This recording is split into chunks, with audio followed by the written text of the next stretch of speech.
Do you ever wonder how people get their photo book projects done, even when the trip happened 2 or 3 years ago?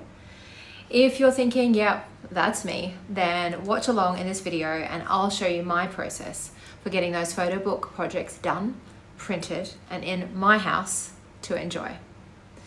Right now, I'm working on a photo book for a trip I took almost exactly a year ago. My husband and I traveled to Italy, where we visited quite a few cities and went on an 11-day cruise that started in Italy and then went down through Croatia and into the beautiful Greek islands. And after that, we spent 5 days in the Dolomites in Italy, which was incredible. I'd never really heard of the Dolomites until we planned this trip, and wow, they were absolutely spectacular. So how can I work on this photo book so easily? How can I just pick it up and start working through it confidently a year later? The answer is simple. I set up systems before I went on my holiday. And these systems enable me to work on my photo book with confidence, knowing that I'm going to capture all the photos I want and include all the stories that matter. Let me show you an example. So we went to a lot of places, a lot of cities. So what I've done is included a title page for each location that we visited. For instance, we went back to beautiful Santorini, which is actually where we met, side note. Then the next page will include all the notes that I wrote from that particular day, plus another couple of pages, which will be collage pages with the other photos from that day. And then I just keep repeating this pattern for all of the different places that we visited. You can see a little bit of how I'm doing that here. And by the way, I'm creating this through the Project Life app. And if you want to know more about that, please do comment Project Life. Here you can see an example of the title page for Santorini. And then I will just show you the next page, which would include the notes that I wrote from the trip from that day, plus an extra photo. And then I would include another couple of collage pages. I've started one of them just to give you an idea, which would look like that. So how can you be like me, confidently working on a favorite project a year or so later? I know you really want to make this happen. It's not because you don't want to, it's just because it can feel so overwhelming. You think, okay, I'm going to make this photo book. It's going to be my goal for the next month. But then you start thinking, where are all the photos? Some are stored on WhatsApp and you haven't downloaded them onto your computer. Maybe you're on a trip with other people who need to send you photos, but they haven't sent them yet. Or maybe when they did, they sent them on a different day and then they came into your camera roll out of order, so the photos are everywhere. And that becomes a barrier. And then there are those memories, the notes from your trip, your favorite places that you visited, the tours that you went on. But because it was a year ago, you just can't remember all the details. I mean, sure, you have an overarching view of what happened, and maybe you remember a few of the highlights, depending on how long ago the trip was. But it's so frustrating because you know you want to add those special stories because, as we know, a photo is just a photo unless you have a story attached to it. Think of that famous quote by Stephen Covey, begin with the end in mind. For a minute, imagine how you want to feel about your photos and your memories when you get back from your trip. You want to relive those incredible moments. Maybe you want to share them with friends on social media, and you definitely do not want to feel overwhelmed by them. So, what if you had a system that you could follow that meant you reduced that overwhelming frustration, you captured all the stories and memories as they happened, and you knew that when you had time to create your photo book, your curated slideshow, your physical scrapbook, everything was already sorted and organized? How would that feel? So let me walk you through exactly how I set up my system. I'm going to share with you the step-by-step process I use before, during, and after every trip to make sure my photo books practically create themselves. Hello, it is Meredy here from Curate Connect, and today we are going to be talking all about how to reduce photo overwhelm after a big holiday. So we want to set you up for success. First of all, what I like to do is to create a system. I feel like if we have a system in place, then every time we have a trip, we can just follow the system and we know that it will work. So we, meaning Carla and I, both use Apple Photos and Apple Notes to set up our system for managing photos and memories so that you do not come back from an amazing trip like I just had in Hawaii. This photo is from the Waimea Canyon. It was amazing. It's kind of like a mini Grand Canyon. And so you don't come back from your holiday feeling overwhelmed by all those beautiful photos that you just took. So I want to set you up before you head off on your trip. So first of all, we'll just talk about the photo side of things. So I am always referring to Apple Photos, and I use a Mac desktop. Now, if you are a PC user and you use Google Photos or a different system, then you can just apply the same concepts. But what your first step will be is you're going to create a folder in your photo library. And on the next slide, I'll show you how to step by step how to do that. You're then going to give that folder a title that describes your trip. So it's the overarching title. So Hawaii 2025.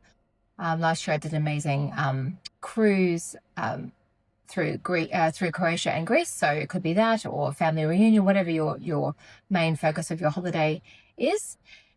Then inside that folder, you are going to create albums. So each album may represent a location, maybe a city, or it could be by day. So, day 1, 2, 3, 4, 5, 6. Or it could be even by category. I was thinking if you're doing a family reunion, it may be you want to categorize your photos rather than by day. It could be by people, by places, by things. So it really comes down to personal preference. So for example, for my recent Hawaii trip, I organized my albums into island names. So you can see I've included a couple of screenshots here of what it looks like inside my photo library. So you can see the little folder icon for Hawaii 2025, and then inside that folder I had 4 albums for Maui, the Big Island, Kauai, and Oahu. And then for my cruise, because we went to a lot of different cities and countries, I had one for each of the places that we went to on our cruise. So to do this in Apple Photos, in the top left-hand corner, you click File and then New Folder. Then you'll give that folder a title. So what you'll be able to do is hover then over the title of that folder. It will appear red, like it's highlighted, and then you should see a plus sign. And if you click that plus sign, it will bring up an option to add an album, a folder, or a smart album. So for this exercise, we'll just add an album, and then you give that album a title. So day 1 or September 15th or the name of the city.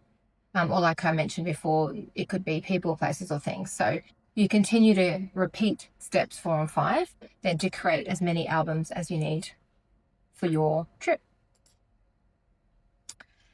And if we're now thinking about, so we're talking about photos, and we're also talking about how do we capture memories or notes while on our holiday. So again, I like to use Apple Notes. And so what I do is I'm almost mirroring what I create in my photo library. So first of all, I'm creating a folder in my Notes app, and that will also sync to my phone. So whether I type notes on my computer or my phone or my iPad, they'll all sync. That is because I have paid for the iCloud extra storage, the 2 terabytes. Then I would give that folder a title that again describes your trip. I'd use the same one that I used in my photo library. And then inside that folder, you're going to create notes. And so generally the notes, again, will mirror the structure that you set up in your photo library. But I mean, there may be exceptions as well. But that's what I like to do. So this is an example here of what I did for my cruise and then what I did for Hawaii. They were slightly different. So when I said there was exceptions, that's kind of what I was meaning. So to do this in Apple Notes, you click File and then New Folder, and you give that folder a title. And if you're only going on a short trip with one destination, you might just create separate notes for each day. Just make sure the new folder that you created is highlighted in red, so you just hover over it. And then near the top of the page, you'll see a small box with a pen inside. It's the kind of symbol that represents a note. And if you click that, you'll add a new note that will sit inside your folder.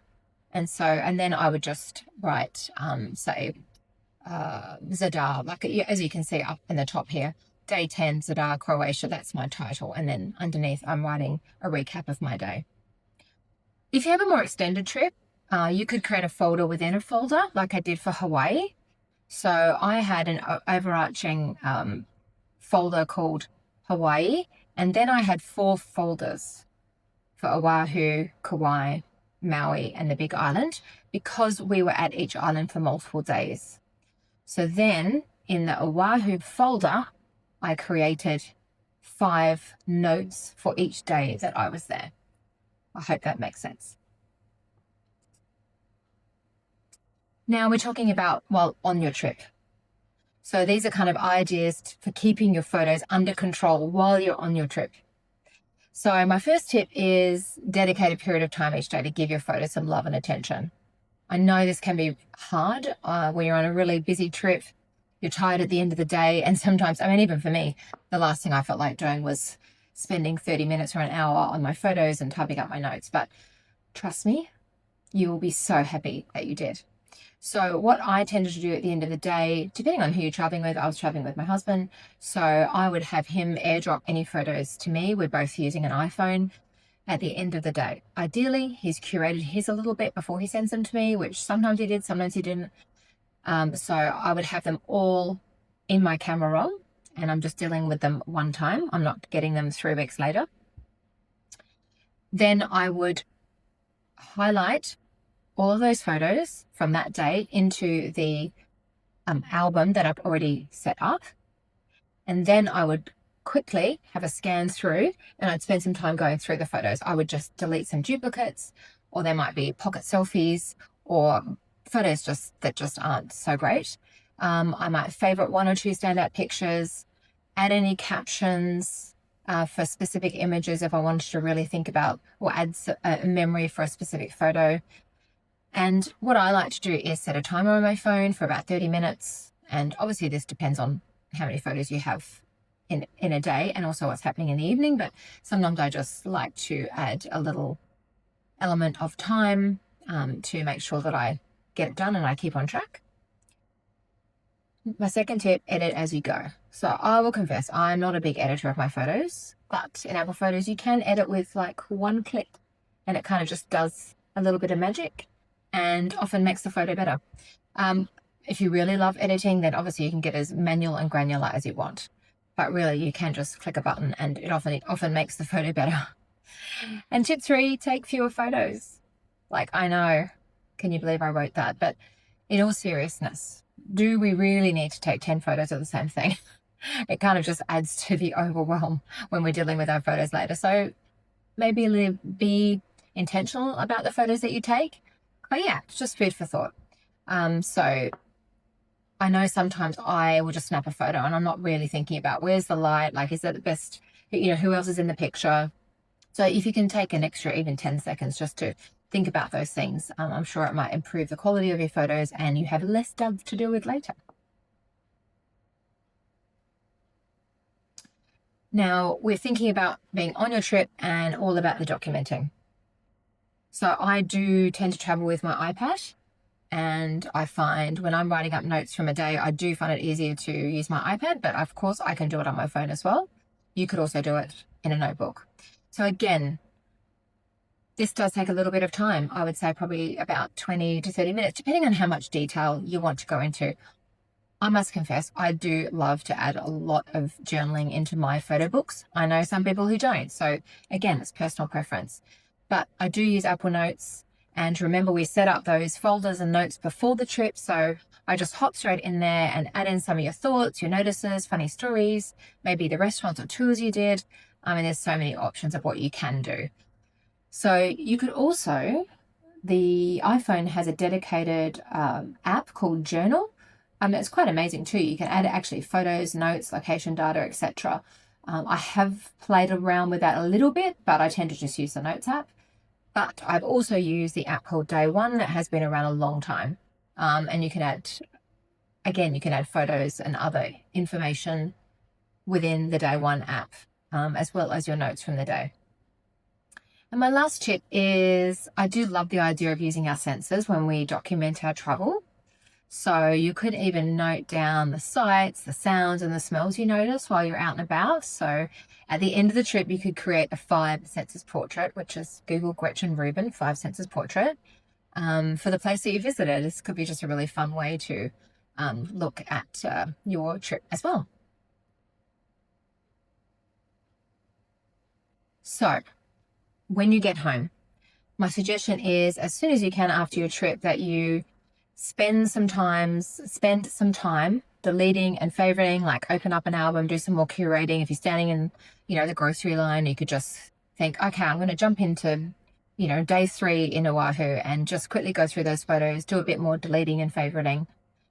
Review your notes, because I know for me, even though I'm quite diligent, I would go back and think, oh, I didn't actually add in any notes for that day, or I might just want to kind of fill it out a little bit.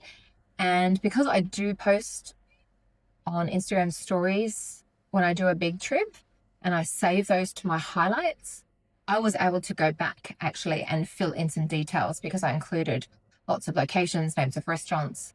Another tip too, I tend to take photos of the name of the restaurant. If you're at a historic monument, I might take a photo of that so it helps me remember those later. And then lastly, you might want to create a photo book to showcase your trip, or make a slideshow, show the family, or you could even send some photos to your digital photo frame. I have the Frameo. I love it. I bought one for my dad as well. It has an app, and actually I can just easily send photos to my dad's photo frame or my photo frame. And it's just such a fun way to revisit those memories when you're back from your trip. So I want to say thank you for listening. I'd love you to follow us over on Instagram or Facebook at Clear, Create, Connect. And if you would love one-to-one time with us, and you've got a trip coming up and you'd like some one-to-one help, send us an email at clearcurategmail, and we'll get that process started. Have a great day.